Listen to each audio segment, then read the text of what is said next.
Zach Raknerud is a candidate for the United States House of Representatives. Is it fair to call you I called you the other day the presumptive Democratic nominee. Now, it is a competitive primary. You do have a competitor, Roland Reimers, who decided to run in the Democratic primary in North Dakota this year. He put himself on the June ballot. Your political party, Zach, has disavowed him, so he's not a Democrat. And frankly, he's not. He is a libertarian. He has run for office many times in the past as a libertarian. I think his running as a Democrat this cycle is a little bit of a stunt, but I don't expect him to get far. I think it's fair to call you the presumptive nominee at this point. I don't think you're going to have any problems next week, Zach.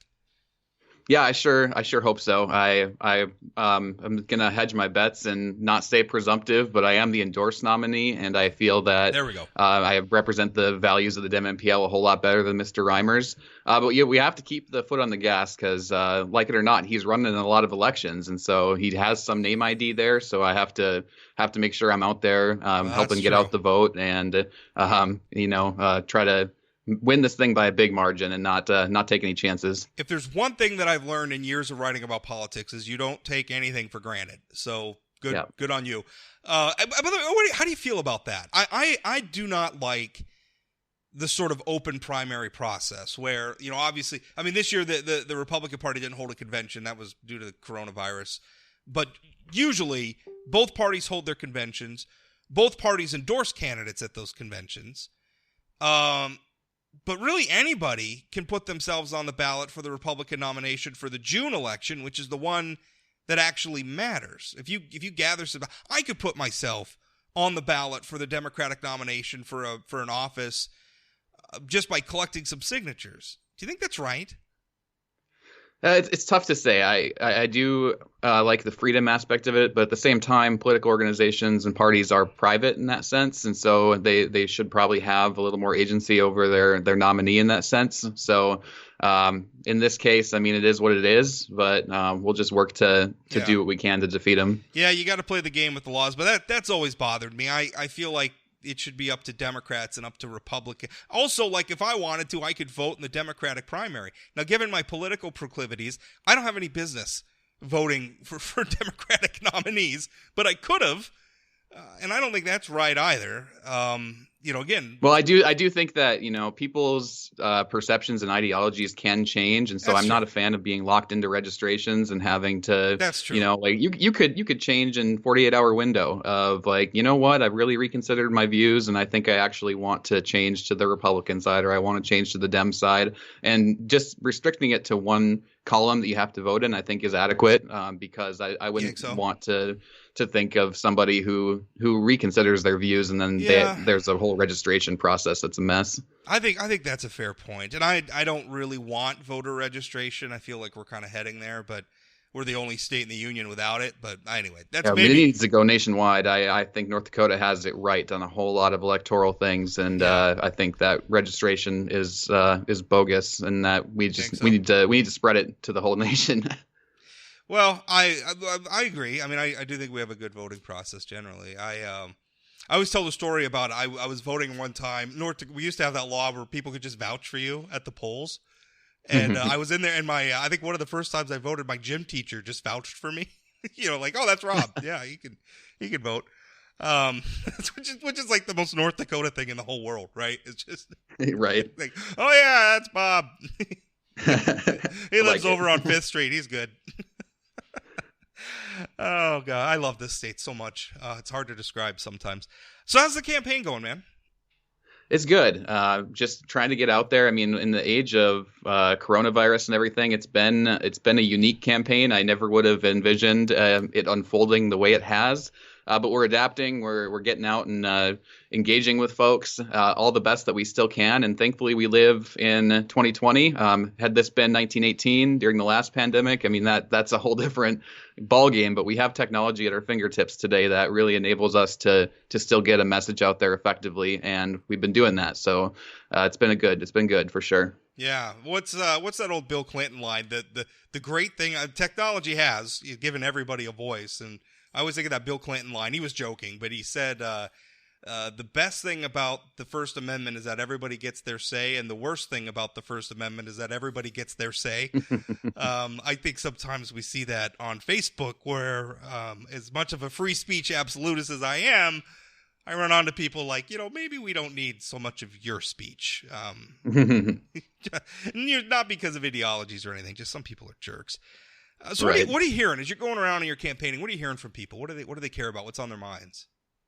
I think a lot of it is the federal response to the coronavirus. I think people are pretty underwhelmed with the state of small business in this country. I think there's a lot of anxiety that too much of our small business is going to be going under, and that the federal response to ensuring that doesn't happen has been inadequate. There's a lot of fear on my end, particularly that some of the large corporations that have the resources are going to be buying up a lot of the smaller business, and that we're going to continue to see consolidation in the market. And that really worries me. And just the general financial security of Americans is something that I think a lot of people were anxious about. And thankfully, here in North Dakota, we're doing okay. I think we're downgraded to low risk now, which is good, and we're getting back to work in that sense. And that's just those kind of anxieties about how the federal government's responded is quite a lot of what I'm hearing. I share those views. I think that there's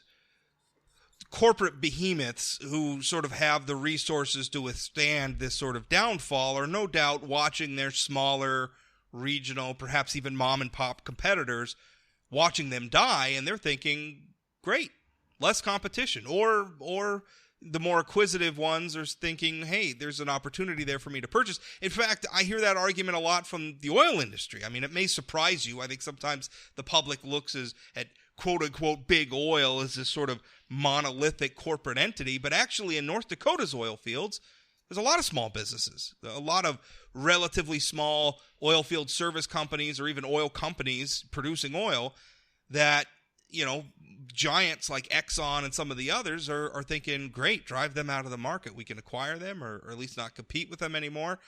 There's real risk in that, and that's not good. As a conservative, and you're certainly the opposite of a conservative, that's something we share. I don't want to see our market become sort of this monolithic thing where it's just dominated by big corporations. I don't have anything against big corporations per se, but I want lots of competition. That's what I want. And you're right. There's a real risk here for market consolidation. So what do we do? How do we prevent that?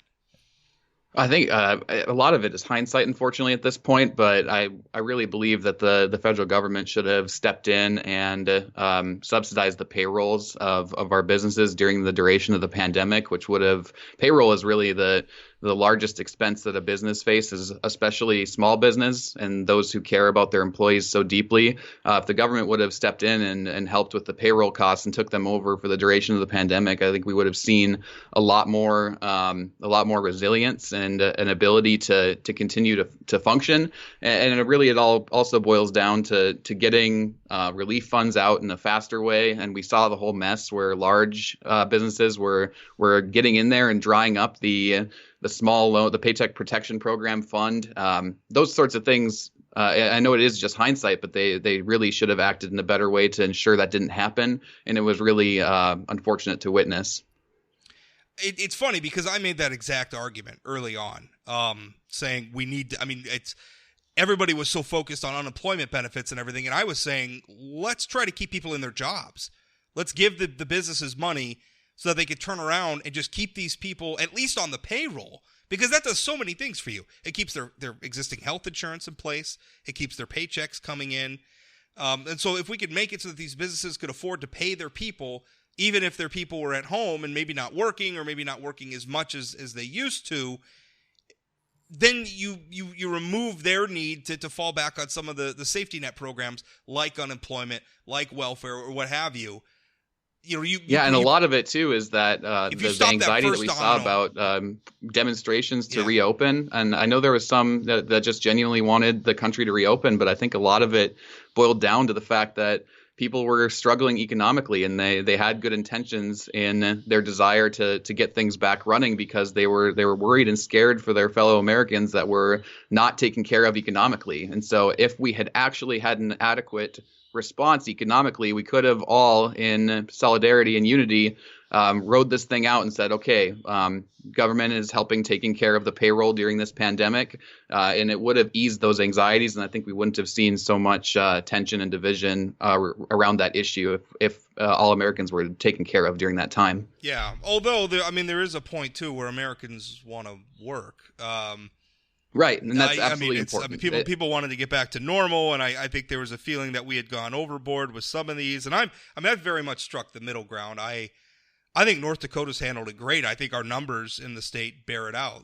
And obviously we have some advantage of being a very, very rural, spread out state, which gives us a leg up over maybe a place like New York.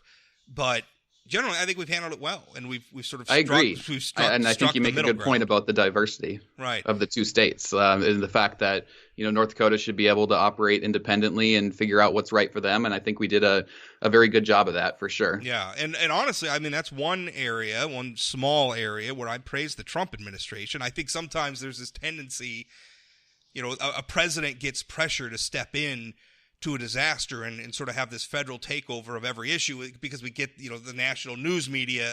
The only thing they do is cover the president, some of them, and so obviously they see every problem through the lens of what's the president going to do, and I think sometimes it's hard for presidents to say no, local should take the lead. I know President Trump got some flack for that, but I'm kind of glad our state leaders in North Dakota agree. I think the federal government should be there to provide resource, not to dictate what the states do, but to be there as a partner to provide the resources necessary, such as stepping in and back filling payroll and whatnot. Yeah, you're like a federalist now, Zach. Welcome to the federalism. Maybe, I don't know. Okay. Hey, my views are nuanced, Rob. I promise. I think we have a lot more agreement than would be believed. Well, let's talk about some other demonstrations that have been taking place. Obviously, the tragic, I'm going to say murder of George Floyd. Absolutely. Just terrible, though certainly not the first. I'm afraid not the last, because change is going to take a lot of time. I want to address some criticism that you posted of Kelly Armstrong, who was just on the last episode of this podcast. You sort of accused him of not doing much. You accused him of being silent, of not being visible on this. I asked him about that in the pod. I don't know if you heard his response. I asked him about that though, and he said, "Listen, I'm out. I'm doing media appearances. I'm talking on radio shows. I'm on your podcast. I'm out here. I'm talking to people. I'm doing stuff." What's your response? Why that criticism? How do you feel he's not doing his job? So I don't want to say Congressman Armstrong was dishonest at all. Maybe he was just not understanding of the timing of the post. But you can fact check this. If you go back through his social media, both Facebook and Twitter, the moment that I had made that post, he had not been doing those interviews yet. The only exception was the night before I had made the criticism. He had posted a Gray DC interview that was also interviewing almost every other member of Congress. So that was a situation where they reached out to him and he decided to agree to interview. But if you look at the 7 days following George Floyd's murder, Congressman Armstrong's public appearances were nothing. It was retweets of the GOP leadership, retweets of the White House once in a while. He had one post where he had a one sentence line himself. But everything else was really just amplifying the message of the national GOP and the White House. And I understand that has a place. But my criticism came that as North Dakota's one congressman, he should be on the front lines. He should be expressing solidarity with the peaceful demonstrations. I went to the peaceful demonstrations, and I'm not saying that makes me better whatsoever. But as a congressman, I think that Congressman Armstrong should have been more active in supporting and in solidarity with those folks. But there was nothing, actually nothing. And so I'm not going to say he was dishonest, but all the things he listed came the day following the post. So it's kind of interesting timing to me. I think that the criticism landed a bit, and I'm glad because Congressman Armstrong's my representative too, and ultimately I want him to be a good representative for North Dakota. If that means I lose the race, that doesn't matter to me. I would rather it be that he's a active and engaged representative for North Dakotans. And honestly, he dropped the ball for the week following George Floyd. He should have been out there and proposing solutions himself, and he just wasn't. He was absent. I'm going to stick to that. Because a lot of the things you're talking about, not unimportant. Part of any elected official's job is to be visible to the public, to be talking to the public, communicating with the public. I'm certain his offices were open and still doing constituent services and all those sorts of things, but maybe he was less than visible. One of the problems is he's a legislator, and in order to legislate, you have to be in session in Congress, right? And the Speaker of the House, Nancy Pelosi, is not bringing Congress back into session. I mean, they're recessed. And it's hard, it's hard for him to do anything when Congress is in recess, right?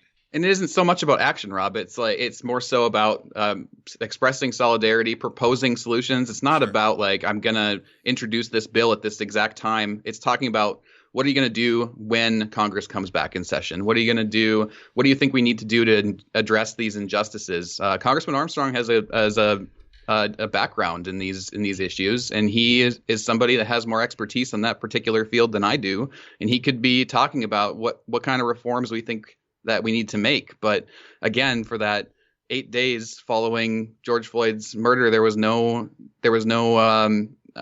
proposals, no solidarity. It was just silence, and I just wanted to point that out to him, and it seems to have landed.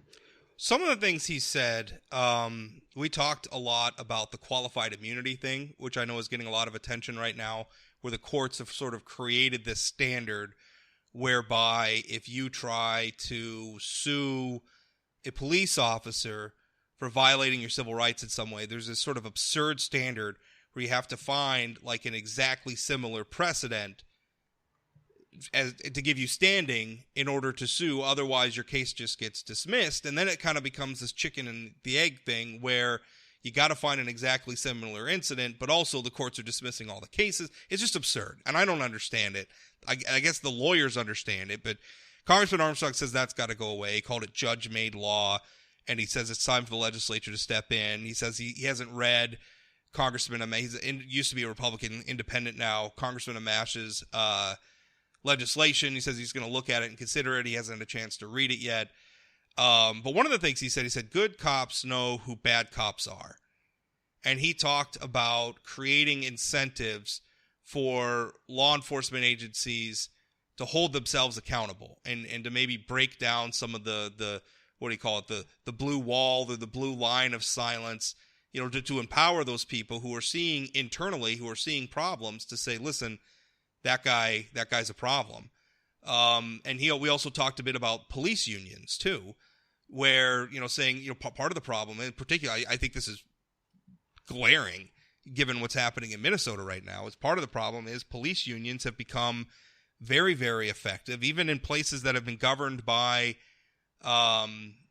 Democrats, frankly, liberal for decades, have become very effective in convincing those politicians to leave the police alone in exchange for votes, right? We'll deliver the votes if you leave our guys alone. I think, honestly, that's how some of these problems have festered in places where you would expect there to maybe be more activism in reforming law enforcement than perhaps other parts of the country. How do you feel about some of those things, or what are your own thoughts? Yeah, I'm on board completely, and those are the sorts of solutions that I was wanting Congressman Armstrong to bring forward in the days following George Floyd's murder, and I'm glad to hear that he's bringing that forward, because those are some of the big issues that we face, for sure. And so, yes, agreed. How do you feel? I wrote immediately afterwards some of these protests. I felt really bad for the protest organizers, because circa 2009, I was more. Now my role is more of a journalist, but at the time I was more involved in political activism, and I was helping to organize Tea Party rallies, right? Which at the time, I mean, at the beginning was this beautiful thing. People coming together, they were concerned about government excesses, and they'd had enough, and they were speaking out. And I thought it was this beautiful thing. It was kind of the first movement like that I'd been involved in, and it was great. Now, later on, it kind of got taken over by hucksters and cynical people, and it is what it is now. But back then, it was a beautiful thing. But one of the frustrating things is that we would organize a rally, and hundreds of people would show up, and then we'd get some yahoos there who would hold some ugly signs or say some stupid things. And now all of a sudden, as a protester, I'm answering questions about these idiots over here who I didn't invite, who I've never met before in my life. I don't know them. I don't agree with them. But they showed up to my protest, and now all of a sudden it's like I'm responsible for it. So I'm watching some of these protest organizers saying, they're now having to answer for the violence that they didn't want and they didn't invite, and they don't, I'm assuming, don't know these people.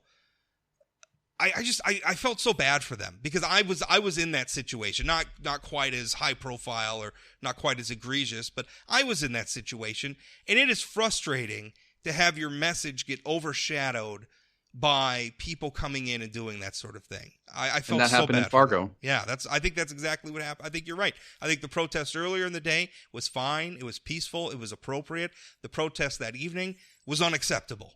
Do you agree?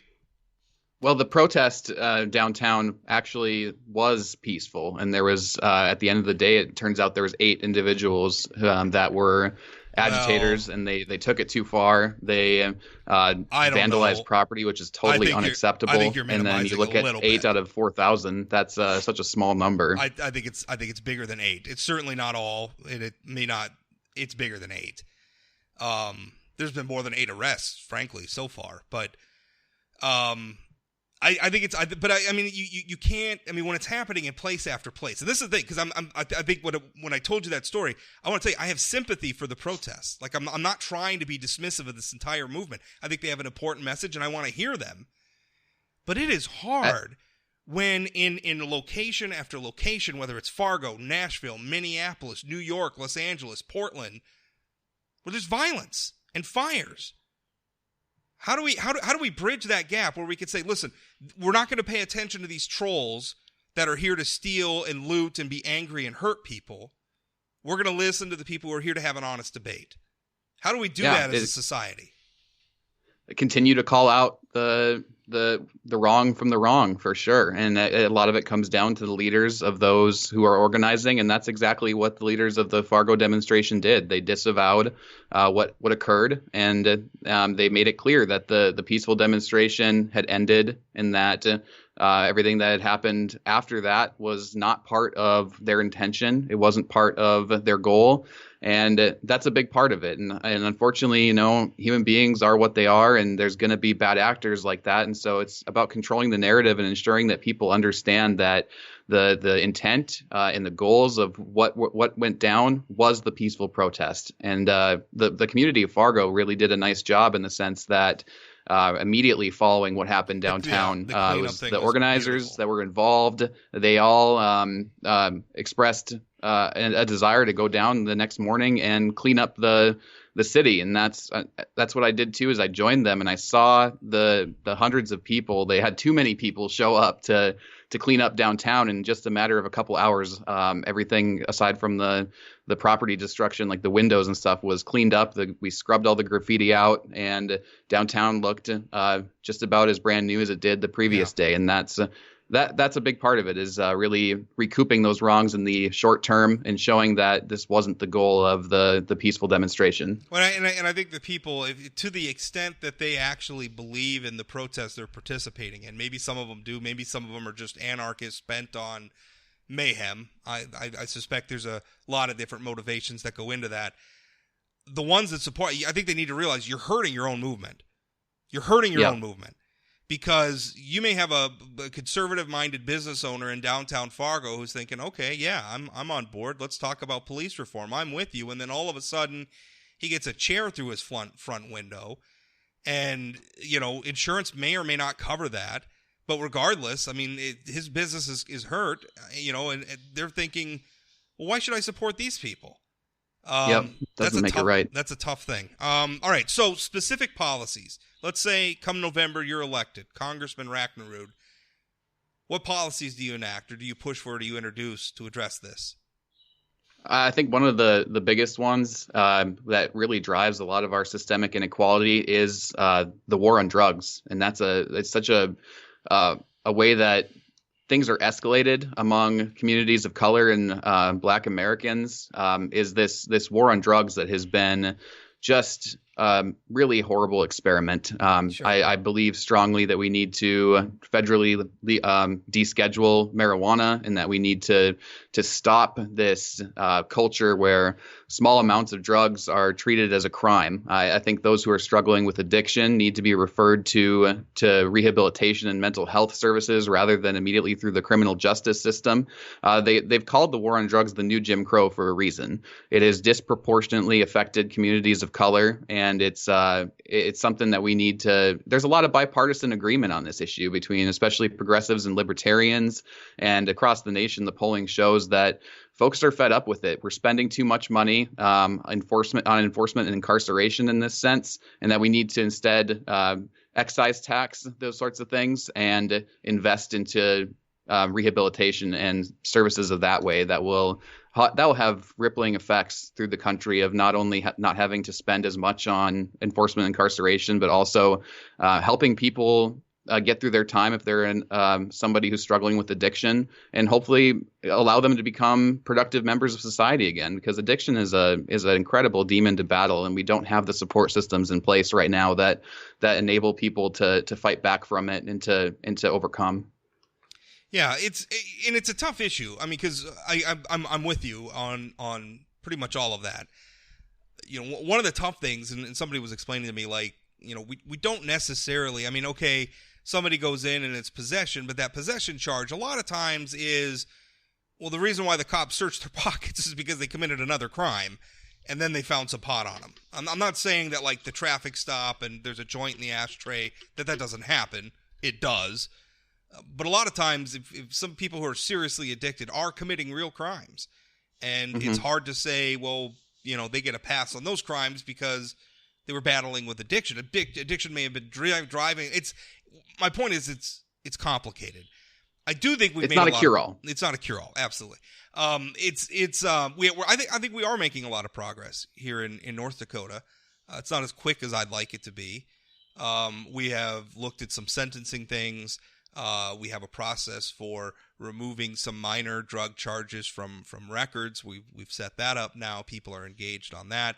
I think a lot. I was frankly sad to see Leanne Birch go. I think she's been a leader in trying to formulate our prisons in a way that recognizes the fact that most of the people we put in jail are going to get back out again one day, right? I mean, most of them. So if you put them in there and you treat them like animals, and you treat them terribly, are they going to be prepared, and are they going to want to come back into society and be productive, law-abiding citizens, right? Go out and do all the things. Or are they going to fall into other habits? Did they maybe learn new bad habits inside?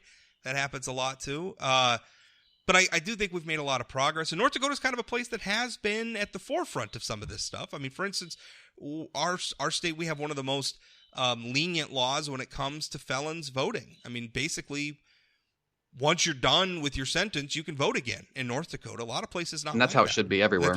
I agree, absolutely. So I think we're making progress. It's just we have so much further to go to address some of this stuff, and it is hard because it is so complicated. Yeah, and one thing I do want to say, and a probably even bigger issue than the war on drugs to tackle this, is I do believe the federal government should be a partner in providing resources to local law enforcement agencies to enable them to have better training, better hiring standards, and allow them to also invest in the well-being of our officers. I think that's something that a lot of people don't talk about, is the fact that our law enforcement officers are seeing some heavy, horrible things on the daily duty of their job. They're walking into suicides. They're seeing death, and that's incredibly impactful on the human mind. And in this country, we don't have the adequate mental health resources to allow these these folks to actually be able to make peace with the things they see and to rehabilitate their mind from it. There's such a stigma in that sense. And so I would imagine a lot of our officers today are struggling with things like PTSD and whatnot. And that has a big impact on how they move forward in their conduct. And I really believe that we need to have massive investments in mental health, and specifically ones that target our first responders community, who unfortunately have to deal with some of the most disturbing things in our society. And we need to recognize that the struggle they face is one that's difficult, and we need to be there to support them, because we have not been up to this point. It's a tough thing for sure. Well, Zach, anything else? What else? We talked about campaign season coming in, and then I imagine that back in like February, you had a lot of things that you wanted to make this campaign about, and then coronavirus happened, and George Floyd happened, and kind of dictated what it's going to be about. And to be fair, I mean, those are both issues that going to need a lot of policy making. I mean, sometimes we don't get to choose the problems that are presented to us. But what do you think the rest of this campaign is going to be about? I mean, as you move past the primary, which I think we both agree you're going to win, and you move into the general election, what do you want this campaign to be about? My number one issue, for sure, because it's tied to so many other issues, is just the fact that we have mass concentration of wealth at the top of the economy right now, and we have a Congress that is operating at the behest of those interests. There's a very vicious cycle occurring today where more wealth equals more political power equals more wealth, and Congress is completely remiss to the needs of everyday people, and they're legislating largely based on the whims of those who are funding reelection campaigns and the whims of those who are operating independent expenditures to inundate the airwaves and inundate our mailboxes in order to help those same folks keep power. And it's such a broken incentive structure, and I really do believe strongly that publicly financing our election systems through an elections dividend, where every eligible American gets a financial stake in their election and they get to choose the candidates that they want to support financially, I think that would go so far in really reprioritizing where Congress, where their focus is. We have so many career politicians who are just totally in this broken system where they want to maintain their power, and in order to do that, they have to keep a very obvious set of special interests happy in order to keep the airwaves full and the mailboxes full without having to spend their own campaign money, as well as receiving the actual large donations themselves. It's just so broken in my mind, and it corrupts issues all across the board. And so I think that really addressing that head on is something that a lot of North Dakotans will agree with. And it's something that I'm going to try to put front and center, because it's just so connected to everything that we face. You and I agree on the problem. It may not surprise you that we disagree on the solution. I mean, listen, I don't like, I look at it and I see the problem as big government. You know, the government has so much power over these things. Of course, you know, they have so much to sell. I mean, to me, it's let's give the politicians less to sell and fix the problem that way, because corporations love big government. I mean, companies like Amazon and Walmart come out and support the minimum wage because, for the most part, they're not paying it. You know, they can afford to pay above that. They can afford to get above it. The people who might not be able to are their smaller regional competitors. They support a lot of big regulations and big policies like that because it's harder for smaller businesses to comply. I think this happens all the time, and I think that's one area where you could probably win over some conservative support in just saying, there's an unholy alliance between big government and big business, and I am all for breaking that up. I'm not sure that publicly funding elections is the way. Let me, for that proposal specifically, I mean, how would you dole the money out? Because what I'm afraid is we're going to end up elevating a lot of fringe candidates who maybe don't need to be elevated. I mean, there's a reason why, because if you do something like that, it's not just going to be accessible to Republicans and Democrats, and nothing against necessarily third parties, but usually their candidates don't get a lot of attraction because they're kind of nuts, right? Or they're not campaigning on a platform, you know, whether it's the Constitution Party or the Green Party, they're not really campaigning on a platform that a lot of people are going to be willing to coalesce around. Is your plan going to give candidates like that just a whole bunch of money all of a sudden? And No, it depends on the choices of the American people. Remember, this is an elections dividend, so every American would have a allotted amount. Let's say $50 is kind of what the ballpark of what I've looked at, and then they would be able to choose from there where they want to contribute that money to the candidates of their choice. And so, if somebody really is a Looney Tune, they're not gonna contribute their money to that Looney Tune. They're gonna hear out who they believe best represents them, and then decide to contribute their elections dividend to that candidate. And then the candidates themselves couldn't spend any money outside of what they got from that dividend, from people giving them that dividend. Is that what you're saying? The judicial precedent that we have with campaign finance is going to be set in stone for quite some time. So no, it's not changing any of that. It's just adding this as an optional, alternate funding mechanism to campaigns, not necessarily saying that corporations can't spend anymore, because that's a lot of precedent there that would take a long time to undo. Well, it's a speech issue. Right. On one hand, you're talking about campaign, but if you get into independent spending, I realize that a lot of deep-pocketed interests on, frankly, the left and the right spend a lot of money on their groups. But let's look at like a state-level election. If me and 4 or 5 of my friends get together and we decide we want to form a committee to elect legislators that we want, and we gather some of our money or whatever, why should there be any restrictions on us doing that? If you zoom out and you say, well, it's like the NRA, and so the NRA is a voluntary organization. You send your money into them if you want to be a member, and then the NRA spends that money advocating for the things that the NRA believes in, right?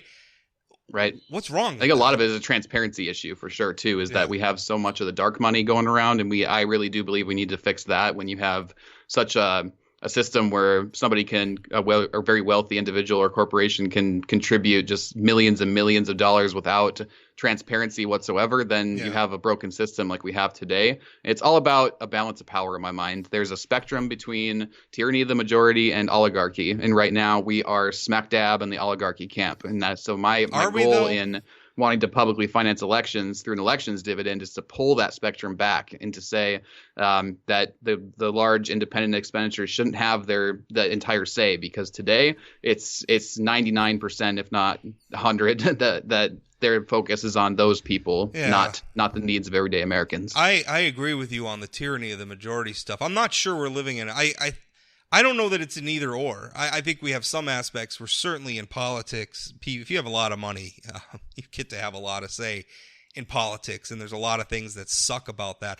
I'm also worried. I think we live in a very populist age right now. Donald Trump's obviously a very populist president. Frankly, Bernie Sanders is a very populist political figure, and it worries me because I look at some of the things that we're doing. Even aside, some of the things that we're just doing to one another on social media. I'm thinking like Drew Brees earlier this week, just kind of said, I still don't like Colin Kaepernick kneeling. And then within 24 hours, the guy was apologizing. That looks like a struggle session, right? It looks like if you have an unpopular point of view, the mob's going to come for you. Well, I think with his situation specifically, it was really not so much the opinion that was the problem. It was more so how it was worded and the time that we're in. It would have been one thing to say, I understand the plight that Black Americans are facing, and here's what we need to do to fix it. But personally, I just don't support kneeling during the national anthem. But when you look at his comments, he came out very strongly and said, I will never. But if you look at like what people like LeBron James or something, and I hate that we're talking. I hate celebrity hot takes. I don't know why we pay. These men play with balls for a living. I don't know why we need to be so worried about their hot, but we are. It's part of society. But if you look, their thing is you either agree with Colin Kaepernick or you're not with us. And there could be nuance for sure. That's troubling to me. And I think the Democratic Party does it. I know a lot of pro-life Democrats who don't feel like they have a place in your party these days. That's tough. That's tough stuff, and I don't know what we do about it. I don't know. Some days I wish we could go back and just put social media back in the box, but here we are. Anything else, Zach? We've gone way over the time that I told you. I appreciate you making time for me, but anything else you want to add here at the end? Yeah, thanks for having me on, Rob. I really appreciate the fact that you have both sides and really hammer out a discussion. And I look forward to, as the campaign season goes on, to continue to engage in the discussion. All I will say is if anybody listening wants to find out more, my website is zachfornorthdakota.com. We are operating on small dollar donations. So if this message has resonated with you at all, I would really appreciate if you'd head over to the website, contribute 25, 50, 100 spell that bucks. out. Is it Makes all the difference. ZACH for NorthDakota.com? That's what it is? Actually, we have a whole bunch of URLs that all work. So they all Zach work. for North Dakota, if you type that in, you should get there.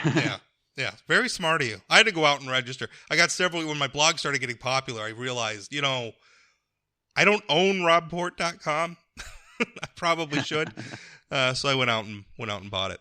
Very smart of you. Yeah, it's ZACH for NorthDakota.com, but Gotcha. A bunch of spellings will work too. Okay. All right. That's where you go. Zach, thank you so much for your time. And thank you. Have a good day.